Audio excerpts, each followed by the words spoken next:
Welcome everyone to the raw and uncut version of this week's SellOut Show episode. You're going to want to watch this one the whole way through. It's a heart pounder.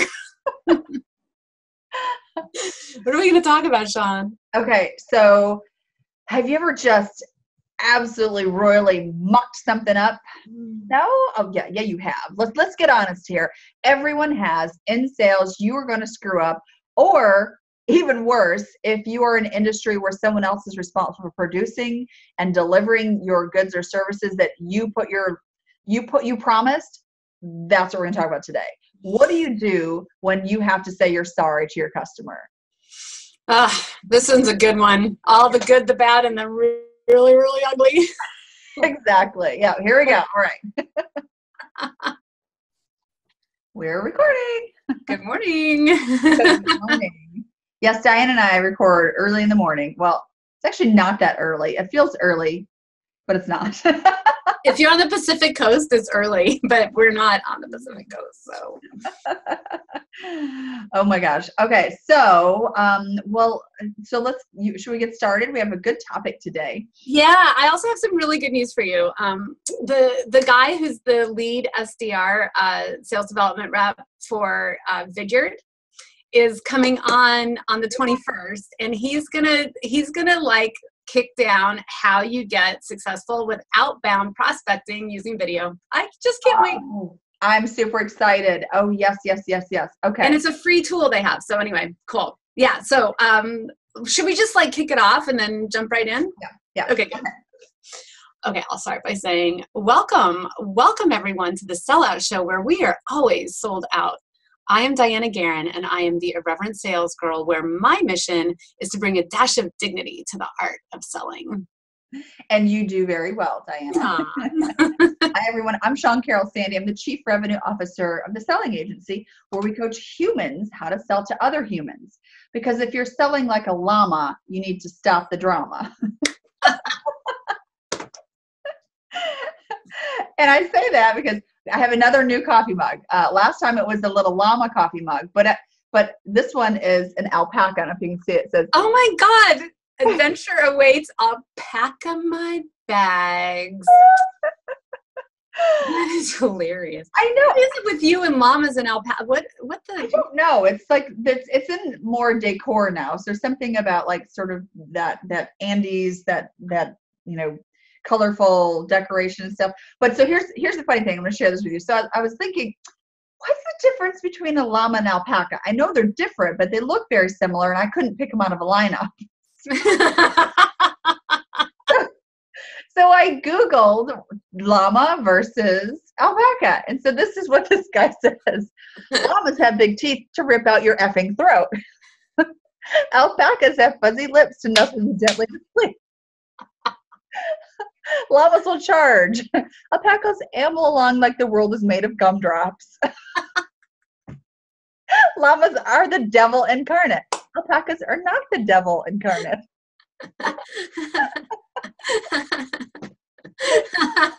You get such an education by watching this show. Now you know the difference between alpacas and llamas, according to one very subjective review. But someone who sounds like they have a ton of experience. I have heard llamas will spit at you. Like I would want to get close. No, llamas are supposed to be like guards of the herd, and like guard dogs, and they're like a lot bigger. They're like 400 pounds versus sweet little alpacas. Oops, right here. They're like 150 pounds, and you can love them. And they have fuzzy lips, and they are not the devil incarnate. So gently nuzzle you, like and amble along like the world is made of gumdrops. Be the alpaca, not the llama. The alpaca. Alpaca my bags. Oh, that was awesome. I mean, I love it when people get something like a hobby like that, or something where you just always can find a gift for them. I mean, watch out, game on. And pretty soon the entire background in your office is going to be full of gumdrop loving alpacas. Oh my gosh. It's a good mug. It holds a nice quantity of coffee. Yeah, it looks great. It looks great. Okay, well, okay, so that's a wrap. No, I'm just kidding. So, besides alpacas and llama ding dongs, what did you want to talk about today, Shawn? Okay, so this is something I don't hear a lot about. I don't know if you hear a lot about this, but I don't hear a lot about this. What do you do when you screw up in sales? What do you do when you muck it up, you screw it up, you flop, you fail, you drop the ball? Like, what do you do? And I've had a lot of experience in this particular lane, having had several positions that depend on other people to produce and deliver what I sold. And so if you are in that position, our boots on the ground, phone in hand salespeople, where you build the relationships, the trust, the credibility, and go out and sell something, and then someone else, produces it, delivers it, and has the opportunity to muck it up. And you too can muck it up. I too have mucked stuff up myself. But more often than not, it's something that happens lost in translation, lost in delivery, something else. So I would love to hear your stories and examples of what you've done when you muck it up, because I have had so much experience. I've developed a system. Yeah.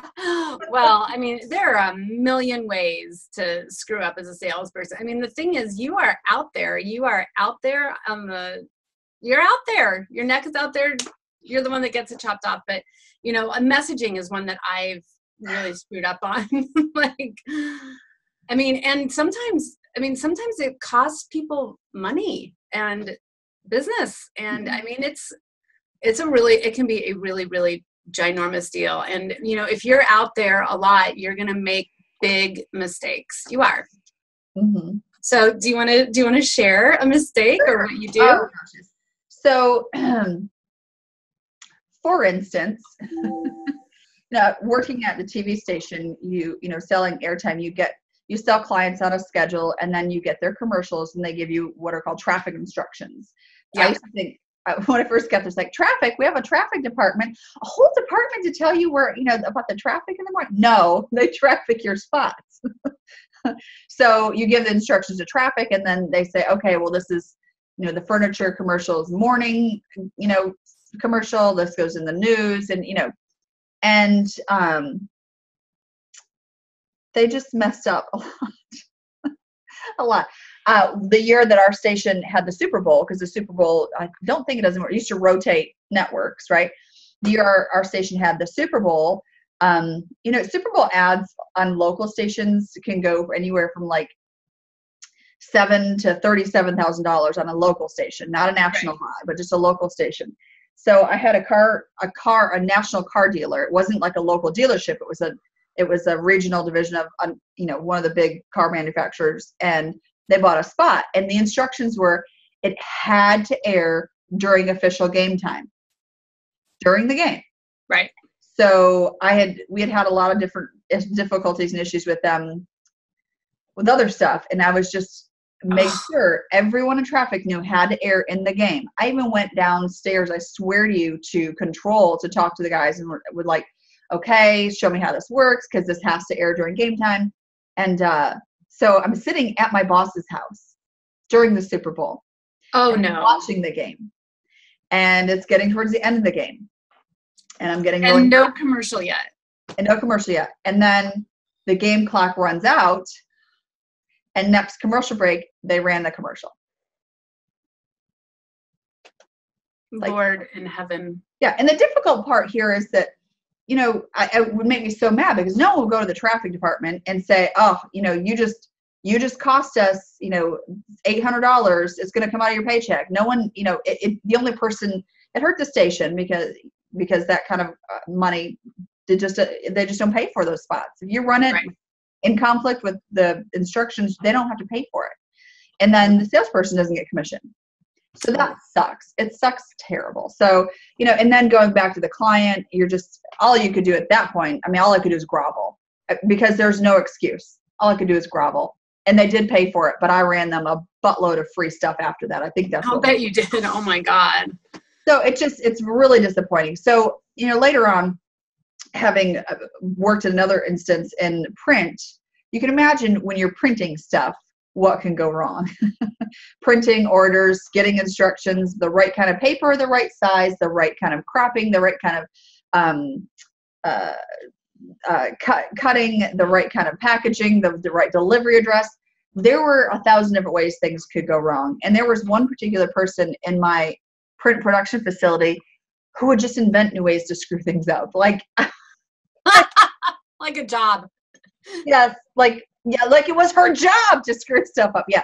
So what I'd really figured out there was I had to do a couple different things. I had to create, we created service level agreements between our internal production and our clients to let them know, exactly how we were going to handle stuff. And that helped a lot, so that, in addition to standard operating procedures, we also had internal service level agreements, and bringing the production manager and all the teammates into the problem and having them meet the clients and stuff, that helped a lot, because then they had that personal responsibility of knowing, it's not, I screwed up this bank order. It's, Teresa over at this bank is going to be so mad at me. So that helped a lot. Then I'll go into some other things here too, but tell me, you have a good story about a good screw up, someone who really mucked it up good? Oh, I'm really giving one up for the team here, because this is so embarrassing, and there's no way that I come out of this looking good at all. So, but those are the best stories for everybody else. So yeah. This is for you, my boots on the ground, phone in the hand sellers. So I had a client that I was doing outreach for and setting meetings for, and she shared some information with me about some results that she was getting with a client that she wasn't really supposed to share with me. And I put it in. Of course. Hold on. It's like the internet knows. Email to kind of promote.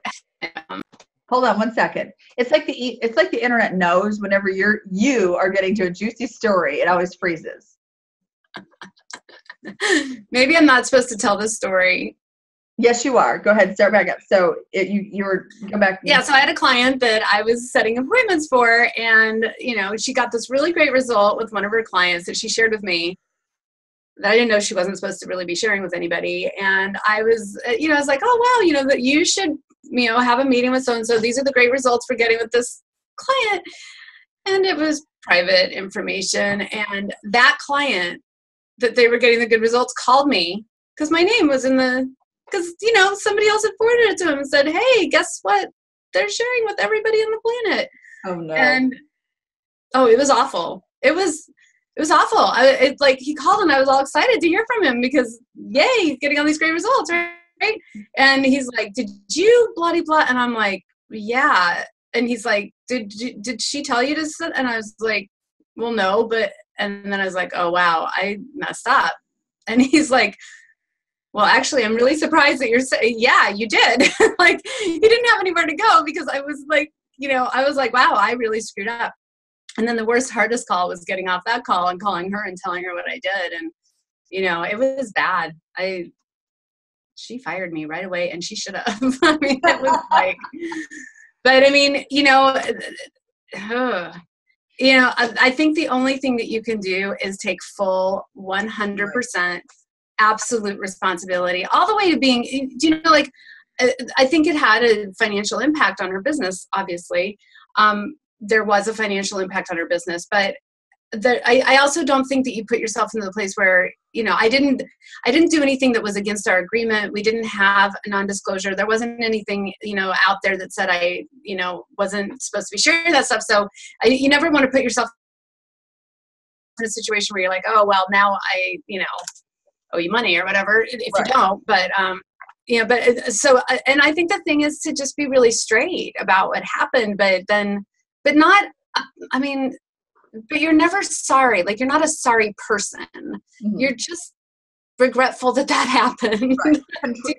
Yeah. Contrition and being contrite is the biggest thing. And then you want to make sure that you do it as close as possible to the source of the event. Yeah. If you right away is the best. Lingering is like festering. It's like, letting a wound just get fester and fester and fester and fester. Because the longer you are away from the event source before you acknowledge it, the more it festers. Like, don't cover shit up. Just, you've got to be straight, transparent. That is your only hope of saving or, rebuilding a relationship, is to admit and, just totally be transparent. So, I mean, did you call these guys from your boss's house and be like, wow, I mean, because you're absolutely right. And believe me, if you're the one that calls first, like I picked up the phone and called that woman and said, this is what you're about to find out that just happened. Like, it's better if they hear it from you first. It is. I mean, I had no doubt they're sitting there watching it. I'm going, oh. So I shot an email off and said, hey, just saw the Super Bowl. Your spot ran just outside of game time. And I forgot what I'd said, like, I'll call you first thing in the morning and, we'll look at ratings, et cetera. I mean, I didn't want to set them up to be mad. That's the other thing. Like, you don't want to set people up to be mad about something if they would have overlooked it. But I want to make sure that we were going to address it fairly in that instance. Yeah. So and I messed up. Like, there have been, times with print orders, I just missed an email and I forgot to put their order in. But then I have to go back and beg my production crew to make something up. But again, it's about it. I owned it, I claimed it, and I went back to the client and said, "Oh my gosh, I'm so sorry. This is my bad, but here's what I'm going to do about it."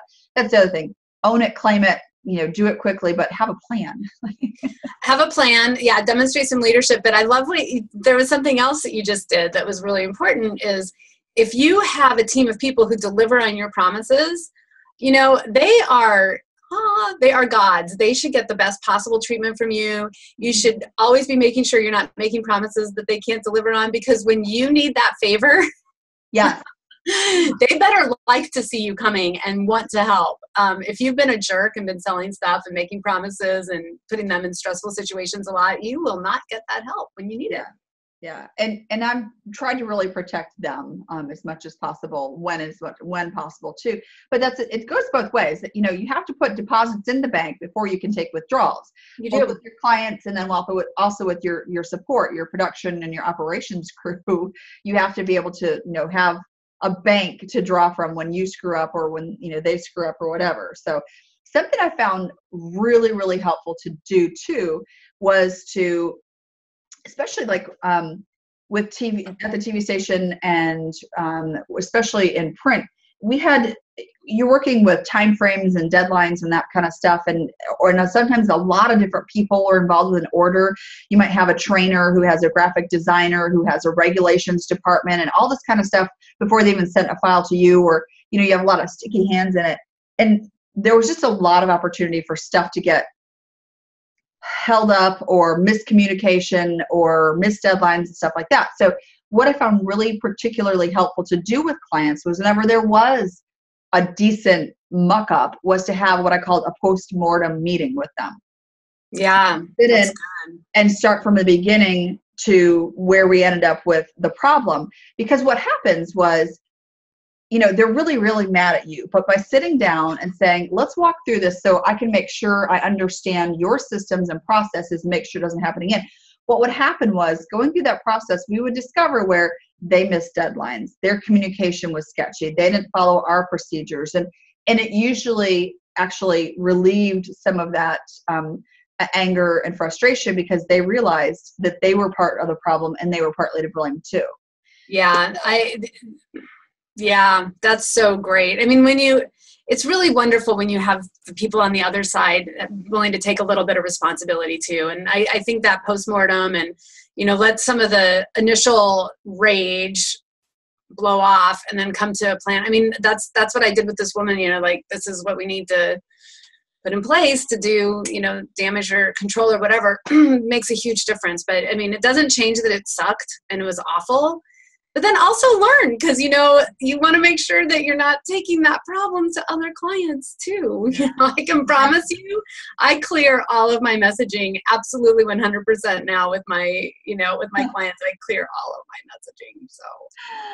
Yeah. And I think too, when you suggest like, well, let's do a postmortem, it suggests that you care enough to make sure that that's not going to happen again.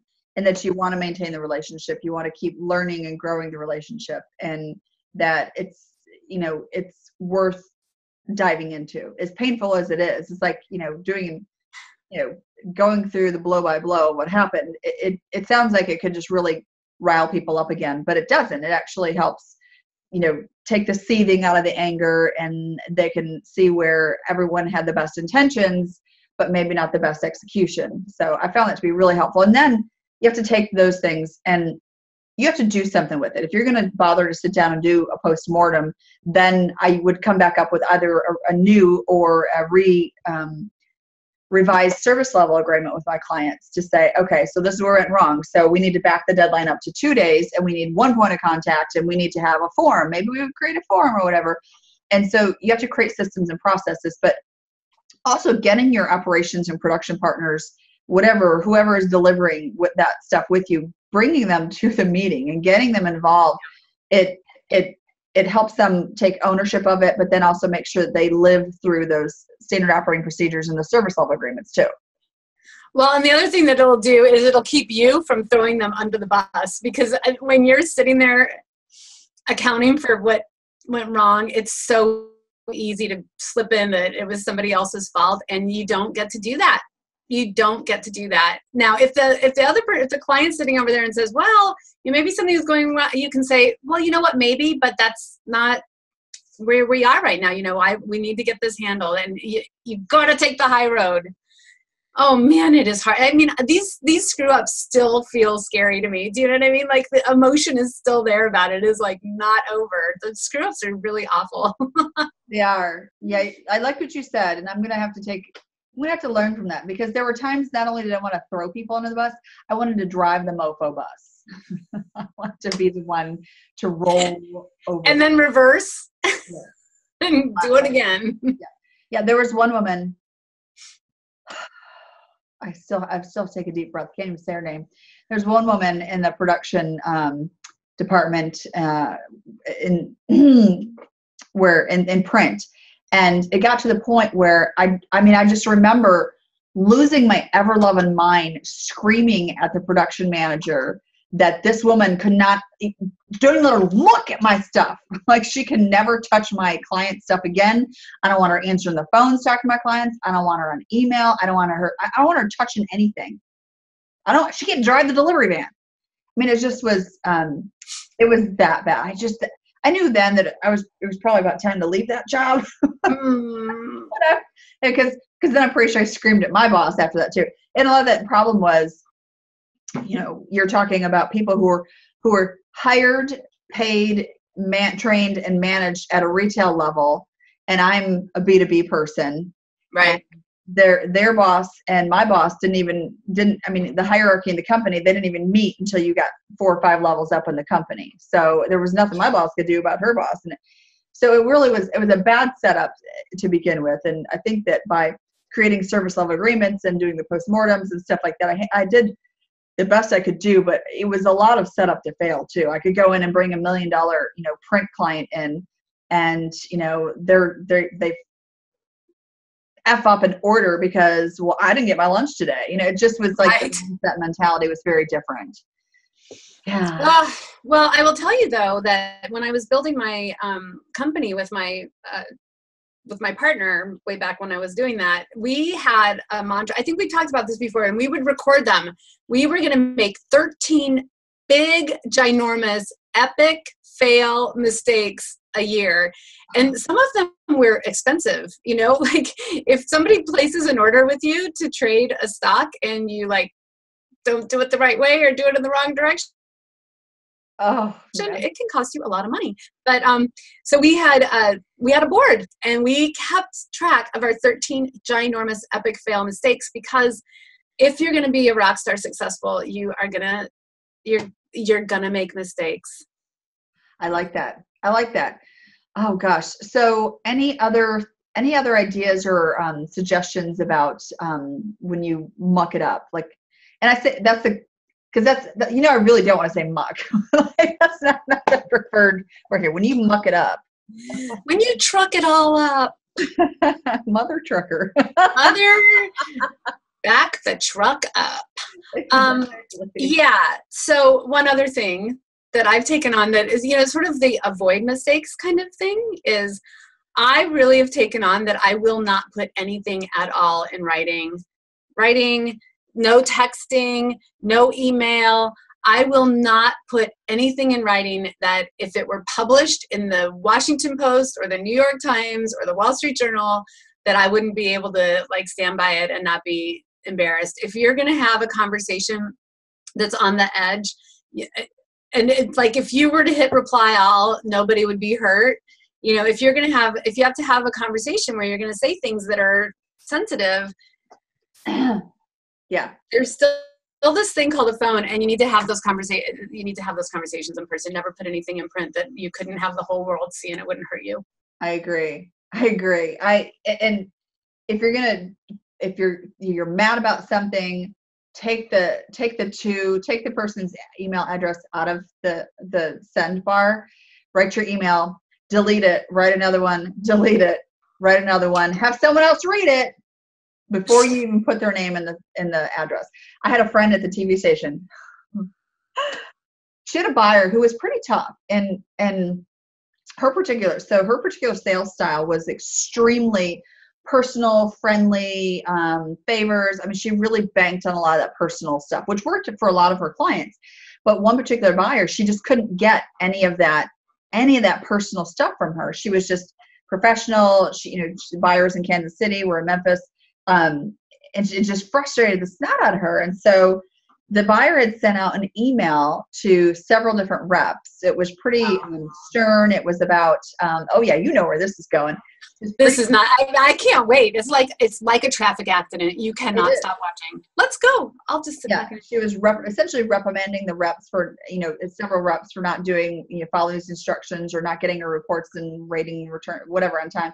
So, she meant to reply to one of the reps who was a friend at another station and hit reply all and said, oh my God, she's such a complete bitch. Does she not know what to do with her time? And she'd hit reply all.